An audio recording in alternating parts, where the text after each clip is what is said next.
दोस्तों, मैं हूं आदिल खान आजाद और आजाद बोल इंडिया के इस वीडियो में आप देखेंगे ईरान के लिए रवाना हुए चाइना के जंगी जहाज होर्मुज में अलर्ट, अमेरिका के लिए अलार्म। इलाद पोर्ट पर पहुंचा अमेरिका का एक और डिस्ट्रॉयर जहाज, समंदर से जंग की पोजीशनिंग शुरू। अटलांटिक के क्रॉस रोड पर F-35A जेट्स की हुई लैंडिंग, मिडिल ईस्ट की तरफ मूव कर रही अमेरिका की फाइटर मशीन्स। और तुर्की हुआ ईरान पर हमले के खिलाफ, कहा अगर हमला हुआ तो हम ईरान के साथ। ईरानी foreign minister Abbas Araghchi emergency में पहुंचे तुर्की। शुरुआत करते हैं इस शो की। चाइना के जंगी जहाज ईरान के समंदर की तरफ बढ़ना शुरू हो गए हैं। दोस्तों, 30 जनवरी को आई ये खबर वाकई तहलका मचाने वाली खबर है। शाम को यह अपडेट हुई है। ईरान की तरफ चाइना के एडवांस डिस्ट्रॉयर बढ़ रहे हैं और इसके साथ ही एक बड़ा स्ट्रेटेजिक मैसेज भी समंदर में उतर चुका है। हमने कल आपको बताया था कि अमेरिका की धमकियों और बढ़ती टेंशन के बीच ईरान, रूस और चाइना मिलकर स्ट्रेट ऑफ होर्मुज के करीब जॉइंट नेवल ड्रिल की तैयारी कर रहे हैं, जो संडे को और तेज होने वाली है। कुछ जहाज पहले पहुंच चुके हैं। इसी ड्रिल के लिए चाइना ने ये जंगी जहाज, ये डिस्ट्रॉयर शिप्स रवाना किए हैं। लेकिन सवाल ये है कि क्या ये जहाज वाकई ड्रिल के लिए आ रहे हैं? और दूसरा सवाल ये है कि ये आ तो रहे हैं, लेकिन क्या ये ड्रिल के बाद वापस भी जाएंगे या अमेरिका की आर्माडा और एयरक्राफ्ट कैरियर वाली धमकी का सामना करने के लिए स्ट्रेट ऑफ होर्मुज में ही लंगर डाल देंगे? क्योंकि इसी समुद्री रास्ते से ईरान चाइना के लिए तेल भेजता है, जिस पर अमेरिका नकेल कसना चाहता है। कहीं ये उसी नकेल के नकेल डालने की प्लानिंग तो नहीं है? चाइना नहीं चाहता उसका घाटा हो, अमेरिका उसी का घाटा करना चाहता है।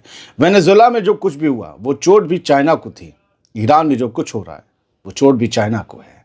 लिहाजा चाइना अपने यहाँ जंगी जहाज ला रहा है। ये एक बड़ा डेवलपमेंट है। दरअसल ये सिर्फ एक एक्सरसाइज नहीं है, ये पावर शो है। ईरान ने रूस और चाइना के साथ मिलकर स्ट्रेट ऑफ होर्मुज से लेकर सी ऑफ ओमान और नॉर्थ इंडियन ओशन तक बड़े पैमाने पर मिलिट्री ड्रिल शुरू कर दी है। कुछ जहाज पहले भी कहा है और कुछ होने वाले हैं, आने वाले हैं बड़े जहाज। इस ड्रिल में नेवी, एयरफोर्स और ग्राउंड फोर्स तीनों का इस्तेमाल होना है। ईरान की आर्मी, IRGC नेवी और साथ में रूस और चाइना की यूनिट्स तीनों एक ही ऑपरेशनल स्पेस में मूव करने वाली हैं। जो ईरान की नोन न्यूज़ है उसके मुताबिक ये सिलसिला यही नहीं रुकेगा। आने वाले दिनों में सी ऑफ ओमान और इंडियन ओशन में ईरान की नेवी अपनी मूवमेंट जारी रखेगी और इतवार को स्ट्रेट ऑफ होर्मुज के पास एक बड़ी ट्राई नेशन यानी 3 मुल्कों की ड्रिल होगी। यानी वही रास्ता जिससे दुनिया का तेल गुजरता है, स्ट्रेट ऑफ होर्मुज। अब 3 बड़ी ताकतों के कंट्रोल और निगरानी में रहेगा ये इलाका। तो आप समझ लीजिए कि पैगाम और मैसेज क्या है। ये पूरी तस्वीर साफ इशारा दे रही है कि अगर अमेरिका ईरान पर हाथ उठाने की सोच रहा है तो अब उसके सामने सिर्फ ईरान नहीं बल्कि ईरान, रूस और चाइना की जॉइंट लाइन खड़ी है।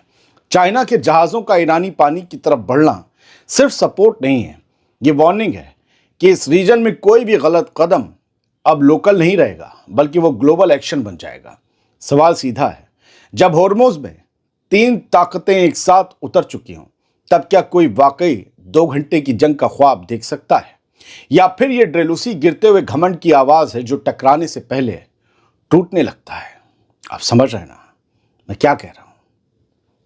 याद रखिएगा, कल ही मैंने रात को आपको बताया था कि स्ट्रेट ऑफ होर्मुज में IRGC एक बड़ी नेवल ड्रिल शुरू करने वाली है जिसमें लाइव फायरिंग होगी। लाइव फायरिंग का मतलब आप समझते हैं ना, असली गोला बारूद इस्तेमाल होगा। आमने सामने बचना है, मतलब पूरा जंग वाला माहौल बनाया जाएगा कि अगर ऐसे हो गया वैसे हो गया तो कैसे बचेंगे। लकड़ी की तलवारें नहीं, असली तलवारें, असली गोला बारूद। इसीलिए कहा गया है कि बाकी दुनिया के जहाज इस रास्ते से दूर रहें, क्योंकि अब यहां पर ताकत का शो दिखाया जाएगा। बढ़ते आगे, एक और खबर सुनिए। अमेरिका का एक और डिस्ट्रॉयर जहाज इसराइल के इलाद पोर्ट में दाखिल हो गया है। इसकी तस्दीक इसराइली न्यूज चैनल N12 ने यह तस्वीर जारी करके की है शाम के वक्त। दोस्तों, 30 जनवरी की शाम ये तस्वीर आई। इलाद पोर्ट पर अमेरिकन डिस्ट्रॉयर शिप की एंट्री अब सिर्फ खबर नहीं रही, ये जंग की तैयारी का विजुअल सबूत बन चुकी है। कैमरे में कैद हुआ ये पल साफ दिखाता है कि समंदर के रास्ते दबाव बढ़ाया जा रहा है और ये मूव किसी रूटीन विजिट से कहीं आगे की कहानी कहता है। हालांकि ट्रंप कह चुके हैं कि हम हमला नहीं करेंगे ईरान पर, लेकिन ट्रंप पर यकीन कौन करे? जमावड़ा लग रहा है। रेड सी से लेकर स्ट्रेट ऑफ होर्मुज तक हलचल तेज है और इलात में ये लंगर उस बड़े प्लान का हिस्सा लगता है जहां मैसेज दिया जा रहा है कि फ्रंट लाइन अब पीछे नहीं, सीधे समंदर तक आ चुकी है। सवाल यही है, क्या ये सिर्फ तैनाती है या किसी बड़े कदम से पहले की आखिरी पोजीशनिंग है? बढ़ते हैं आगे। ईरान की सेमी ऑफिशियल यानी अर्ध सरकारी एक न्यूज़ एजेंसी है जिसका नाम है मेहर। उसके हवाले से एक ऐसा वीडियो सामने आने का दावा किया जा रहा है जिसने वॉशिंगटन से लेकर रीजनल बेस तक हलचल मचा दी है। वीडियो में एक अमेरिकी एयरक्राफ्ट कैरियर पर हमला करते हुए दिखाया गया है और साथ ही साथ साफ लफ्ज़ों में ये वार्निंग दी गई है कि अगर ईरान और अमेरिका का टकराव हुआ तो पर्शियन गल्फ यानी गल्फ जो खाड़ी है पर्शिया की, फारस की, वो अमेरिकी फ़ौज के लिए जहन्नम बन जाएगी। जाहिर है कि ये वीडियो AI की मदद से बनाया गया है, लेकिन क्लिप के साथ जो स्लोगन चलाया गया है वो सीधा पैगाम देता है। क्या है स्लोगन में पता है? जो हवा बोता है वो तूफान काटता है। क्या बात है दोस्तों, ये सिर्फ एक वीडियो नहीं, ये एक सिग्नल है, एक साइकोलॉजिकल वॉर है जिसमें ईरान ये जता रहा है कि अब धमकी और इंतजार का दौर खत्म हो चुका है और अगला कदम रियल टाइम में बिना मोहलत के उठ सकता है। सवाल यही है, क्या ये महज डराने की चाल है या फिर वो लकीर खिंच चुकी है जिसके बाद कोई वापसी नहीं होती? क्या वो लकीर खिंच चुकी है? एक और अहम खबर सुनिए, और खबर से ज़्यादा मैं आपको इसमें जानकारी भी दूंगा छोटी सी। अटलांटिक के बीचों बीच एक और अहम मूव कैमरे में आ गया है। अमेरिका के F-35A stealth fighter jets Azores के लाजेस फील्ड पर उतरते हुए देखे गए हैं और ये लैंडिंग कोई नॉर्मल स्टॉप नहीं मानी जा रही। ये वही रास्ता है जिससे होकर मिडिल ईस्ट की तरफ मिलिट्री मूवमेंट जाती है और यही बात इस खबर को भारी बना देती है। अब आप समझ लीजिए ये क्या है भला। ये आइलैंड जो है लाजेस फील्ड, जिसे अटलांटिक का क्रॉस रोड कहा जाता है, ये पुर्तगाल का एयरबेस नंबर 4 है और अमेरिका के साथ उसके अलायंस के लिए ये एक की हब है। नॉर्थ अमेरिका से लेकर यूरोप, अफ्रीका या सीधे मिडिल ईस्ट जाने वाली मिलिट्री फ्लाइट्स के लिए ये जगह फ्यूल, लॉजिस्टिक्स और रीपोजिशनिंग का सबसे अहम पड़ाव है। यानी जहाज़ों का तेल यहाँ बढ़ता है और सामान, गोला बारूद भी यहाँ से मिल जाता है। F-35A जैसे एडवांस स्टेल्थ फाइटर जेट्स का यहाँ रुकना इस बात का इशारा है कि ये मूवमेंट प्लान्ड है, लॉन्ग हॉल है और किसी बड़े थिएटर की तरफ बढ़ रही है। टाइमिंग भी सवाल खड़े करती है। ईरान के आसपास टेंशन, स्ट्रेट ऑफ होर्मुज में जॉइंट ड्रिल्स, रेड सी और इलाद पोर्ट में नेवल एक्टिविटी, और अब अटलांटिक से मिडिल ईस्ट की तरफ F-35A का ट्रांजिट, ये सब अलग अलग हलचल नहीं लगती बल्कि ये एक ही चेन के सिरे और लिंक्स लगते हैं। तो सवाल यही है, क्या ये सिर्फ फोर्स रोटेशन है या फिर मिडिल ईस्ट के आसमान में किसी बड़े सीन की रिहर्सल है? क्योंकि जब स्टेल्थ जेट्स अटलांटिक के क्रॉस रोड पर रुकने लगे तो मामला रूटीन नहीं, संगीन हो जाता है। अब एक अहम खबर सुनिए डिटेल में। जंग के इस माहौल में ईरान को सच्चे दोस्तों की तलाश है, तभी तो तमाम प्रोपेगेंडा फैलाने वालों के मुंह पर तमाचा मारते हुए ईरानी फॉरेन मिनिस्टर आज इमरजेंसी में तुर्की पहुंच गए। तुर्की में हुई ये मीटिंग बेहद खास थी और यहां से दोनों मुल्कों की तरफ से बेहद सख्त लेकिन बैलेंस्ड बयान सामने आए। इस्तांबुल में तुर्की के टॉप डिप्लोमेट हकान फिदान और ईरान के फॉरेन मिनिस्टर अब्बास अराक्ची की मुलाकात सिर्फ एक मीटिंग नहीं थी, ये उस बेचैनी भरे माहौल में हुई बातचीत थी जहां ट्रंप की धमकियां, आर्माडा वाला बयान और ईरान पर मिलिट्री एक्शन की अटकलें लगातार हवा में तैर रही हैं। अंकारा यानी तुर्की इस पूरे मामले में बीच बचाव की कोशिश कर रहा है और यही बैकग्राउंड इस मुलाकात पर हावी रहा। हुआ क्या है अंदर, किसने क्या कहा है, ऐलान क्या हुआ, सुनिए। प्रेस कॉन्फ्रेंस में अब्बास अराक्ची ने साफ लहजे में कहा कि तुर्की ने जिस तरह अमेरिका की धमकियों के सामने स्टैंड लिया, ईरान उसकी कद्र करता है। उन्होंने कहा कि इसराइल की नाजायज़ हरकतों की कोई हद नहीं बची है और रीजन में एक मुल्क की सिक्योरिटी पूरे रीजन की सिक्योरिटी से जुड़ी हुई है।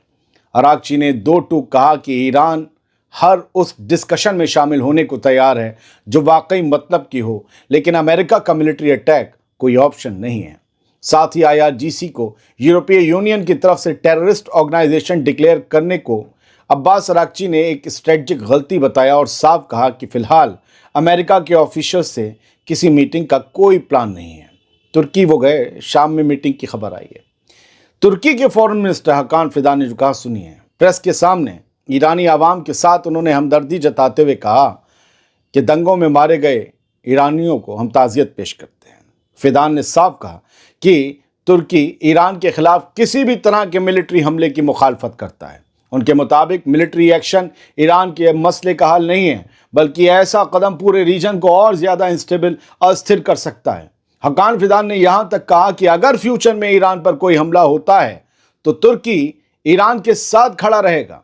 अब तुर्की किस तरह से ईरान के साथ खड़ा होगा ये तो खुदा न करे कोई हमला हो गया तभी पता चलेगा, लेकिन इतना तो है कि ईरान को तुर्की पर एतबार है, वरना अब्बास अराक्ची ऐसे माहौल में भागकर तुर्की क्यों जाते। अब सवाल यही है, जब ट्रंप की जुबान तेज है, इसराइली प्रेशर बढ़ रहा है और रीजन पहले से सुलग रहा है, ऐसे में क्या तुर्की की ये डिप्लोमेसी वाकई टकराव को रोक पाएगी या ये सब बस तूफान से पहले की खामोशी है। खबर खत्म होती है, मैं आपको सोचने पर मजबूर करता हूँ।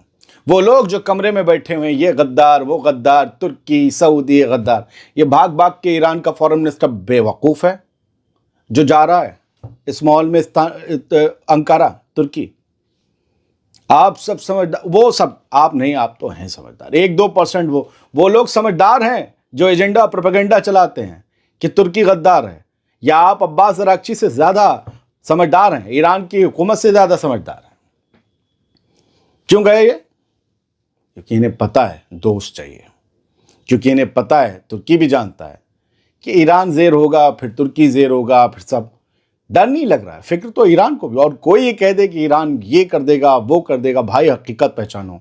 इन्हीं मुगालतों में जो हुकूमतें थी हिंदुस्तान में आपकी, वो ख़त्म हो गई, तबाह हो गई कि हम ये कर देंगे वो कर देंगे। इतनी बड़ी बड़ी फौजें इतनी छोटी सी फौजों से पिट के बैठ गई। यहाँ तो उल्टा ही साइज का मामला है। हकीकत पहचानिए, ईरान मजबूती से खड़ा है, लेकिन अपने बयान वैसे मत दीजिए कि जिसका मजाक यहाँ वाले महामानव की तरह उड़ता है। और जज्बों से जंग नहीं जीती जाती है, मॉडर्न वॉरफेयर है, मॉडर्न वॉरफेयर है। ड्रोन होने चाहिए, फाइटर जेट्स होने चाहिए, लेकिन ईरान ने अपनी ताकत को ऐसे डेवलप किया है जिसके सामने ये बड़े बड़े फाइटर जेट्स वाले भी घबरा रहे हैं, क्योंकि वो अपना एक भी नुकसान नहीं होने देना चाहते। तो तुर्की और ईरान करीब है, एजेंडा प्रोपेगेंडा से बचिए, या फिर ये मान लीजिए कि तुर्की ईरान का निज़ाम और वहाँ की हुकूमत दोनों बेवकूफ़ है, बस वो लोग समझदार हैं जो ये एजेंडा चलाते हैं। बहुत बहुत शुक्रिया। मेरी कोशिश रहती कि आप लोग यूँ रहें और वो भी जो दूर हैं वो भी यूँ आ जाएं। सलामत रहिए, खुश रहिए।